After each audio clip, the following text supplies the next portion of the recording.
बिस्मिल्लाहिर्रहमानिर्रहीम। मेरे नहायत काबिल एहतराम दोस्तों, मेरे भाइयों, जैसा कि आपको पता है कि 2-3 दिन पहले जो पेट्रोल 25 रुपये लीटर महंगा हुआ है, आज उसके मेरे चंद दोस्त, चंद एक को छोड़कर उसके फ़ज़ाइल बयान कर रहे हैं कि ये जो बहुत अच्छा हुआ है, जो एशिया में सबसे सस्ता पेट्रोल है। मेरे भाइयों, मैं आपसे एक अपील करना चाहता हूँ, आपसे एक गुजारिश है मेरी, खुदा के लिए आप सही को सही, गलत को गलत बोलें। नंबर 1, पाकिस्तान की तारीख में इस बार जो रेट बढ़ाया गया, इतनी ज़्यादा रकम में ये पहली बार हुआ है। क्या ओगरा ने असम्बली भिजवाई? नहीं। क्या कबीना ने मंजूरी दी? नहीं। क्या यकम का इंतज़ार किया? नहीं। ये सब इतना अचानक क्यों? वजह माफिया माफिया माफिया। ये 3 उंगलियों के पोरों पे आप ऑयल कंपनीज को गिन सकते हैं। इन पे अमल दरामद आप नहीं करवा सके।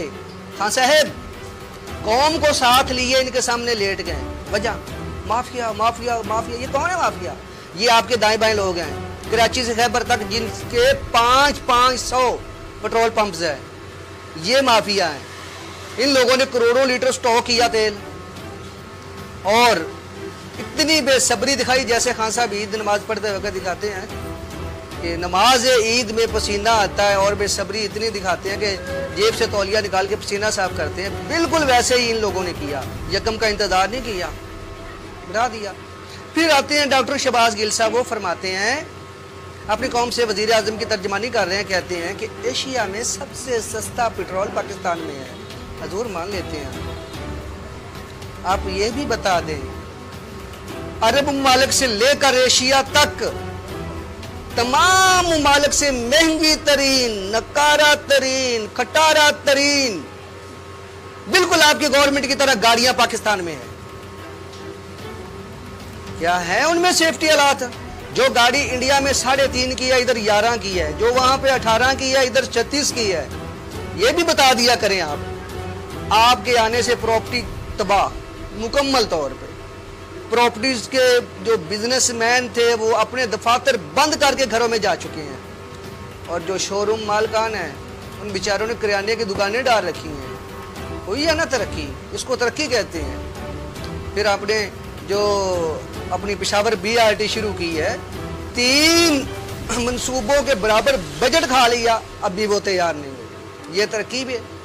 फिर आपने फरमाया कि साबका गवर्नमेंट ने, ये जवाब उनके लिए जो कहते हैं कि 35 साल इक़्तिदार में रहने वाले 2 साल इस हुकूमत को हुए, इसकी कारकर्दगी पूछ रहे हैं। जनाब मैं बताता हूँ, ये कहते हैं कि डॉलर इसलिए इतना ऊपर गया, डबल कीमत पे चला गया कि साबका हुकूमत ने 20 अरब डॉलर मार्केट में फेंक रखे थे। आप भी फेंक देते, किसने रोका था आपको? सोना किधर से किधर चला गया, आधी कीमत ऊपर बढ़ गया, करोड़ों लोग बेरोजगार हो गए। अल्लाह की कसम, इतनी नहुसत है इस बंदे की, इतनी नहुसत है इस गवर्नमेंट की। करोड़ों बंदे, करोड़ों इंसान बेरोजगार हैं बेचारे। आपने क्या दिया कौम को? तकलीफ, मुसीबत, बीमारी, मुआशी तंगी, भूख, अफलास, बेरोजगारी, आपने ये दी कौम को। इससे ज्यादा आप कुछ नहीं कर सके। मैं पाकिस्तान तहरीक इंसाफ के दोस्तों से अपील करता हूँ, आप दुरुस्त को दुरुस्त बोला करें, गलत को गलत बोला करें। आज जो बंदा 65 रुपए किलो आटा खरीद रहा है, वो पंजाब गवर्नमेंट का गिरेबान पकड़े, वो पूछे किधर है वो 40 लाख टन जो आप लोगों ने गन पॉइंट पर कौम से वापस ली गंदम और अपना जमा किया अपने गोदामों में, वो किधर है आज? फूड इंस्पेक्टर आपके फारग है, महकमा फूड फारग है। हाँ, एक बात और बतानी थी, इनका जो महकमा है अपना एक्सीन जो होता है हाईवे का मेंटेनेंस का, वो भी बिल्कुल फारग है। मैंने उनसे बात की, मैंने कहा कि सड़कों में गड्ढे पड़ चुके हैं, खुदा के लिए थोड़ा बहुत कम कर दें। आगे से कहते हैं कि जहर खाने के लिए भी इस गवर्नमेंट ने पैसे नहीं दिए। मतलब लोगों को पैसे दे रहे हैं, तनख्वाह की मद में अरबों रुपए, मशीनरी खरबों की पड़ी है, लेकिन काम नहीं करना, काम नहीं करना। ये पहली गवर्नमेंट है जिसने 2 साल में मेंटेनेंस का एक भी काम नहीं किया। तो क्या तवक्को रखी जा सकती है इनसे? हमारे जो मैरिज हाल है उनसे अगर किसी मतलब इनके मिनिस्टर्स के होते हैं ना, तो कब के खुल चुके होते हैं। 22 लाख खानदान इन शादी हालों से वाबस्ता हैं, बेचारों के चूल्हे ठंडे पड़ चुके हैं। कोई है उनको पूछने वाला? और अब पाकिस्तान में बीमार होने का मतलब, सरकारी अस्पताल में जाने का मतलब सिर्फ इस गवर्नमेंट ने, جان سے جانا، دنیا سے جانا، جہان سے جانا، یہ مطلب ہے۔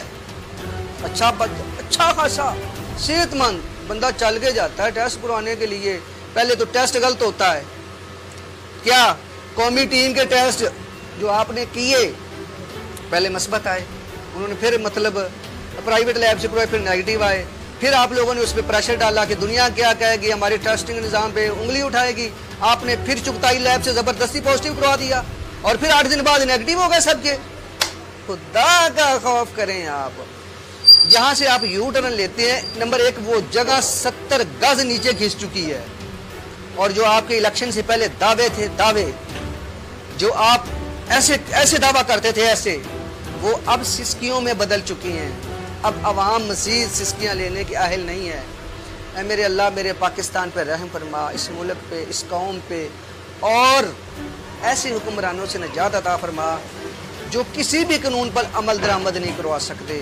ہاں، میں نے پہلے بھی بولا ہے، ان کا جو زور ہے، ان کا جو جبر ہے، وہ صرف غریب پہ چلتا ہے، بے بس پہ چلتا ہے، میرے جیسے بندے پہ چلتا ہے، باقی نہیں۔ باقی تو سب مطلب مکار ہیں، جھوٹے ہیں، عوام کو جھوٹ بولتے ہیں ٹی وی پہ آ کے، اور یہ جو ان کی صحت کی ٹیم ہے، اربوں روپے جن کا کوئی حساب کتاب نہیں ہے۔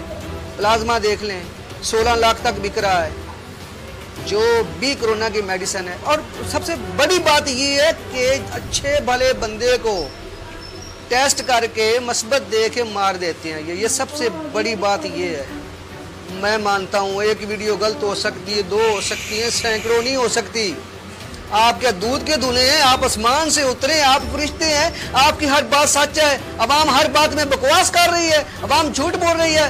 یہ جو روتی آنکھیں ہیں، جو ہاسپٹلوں سے ویڈیو جاری ہو رہی ہے، جو جب ماں روتی ہے نا، ماں وہ کبھی غلط نہیں روتی، میں اتنا ضرور کہوں گا۔ کتنی ماؤں کی بد دعائیں آپ لے چکے ہیں، اور میں امید کرتا ہوں کہ اللہ اس سے زیادہ یہ ملک پیچھے جانے کے اہل نہیں ہے۔ اگر یہ 3 سال اور رہ گئے، ہمیں پھر سے شروع ہونا پڑے گا۔ ہم اپنے بچوں سے یہ کہہ کر آئے تھے کہ ہم تبدیلی لا رہے ہیں، تبدیلی لا رہے ہیں، تبدیلی کیا یار، یہ تو سب کچھ الٹ سمت ہو گیا۔ آپ کا میرا اللہ ہم ناصر ہو، پاکستان کے لیے، وطن عزیز کے لیے ہر نماز کے بعد دعا کریں، اور یہ بھی ساتھ کہیں کہ اللہ ایسے حکمرانوں سے نجات عطا فرمائے، یا ان کو اتنی عقل دے، اتنا شعور دے، اتنی سینس دے کہ جب بھی کوئی فیصلہ کرے مینٹلی ان بیلنس نہ ہوا کرے، دونوں میں سے اللہ ایک کام کر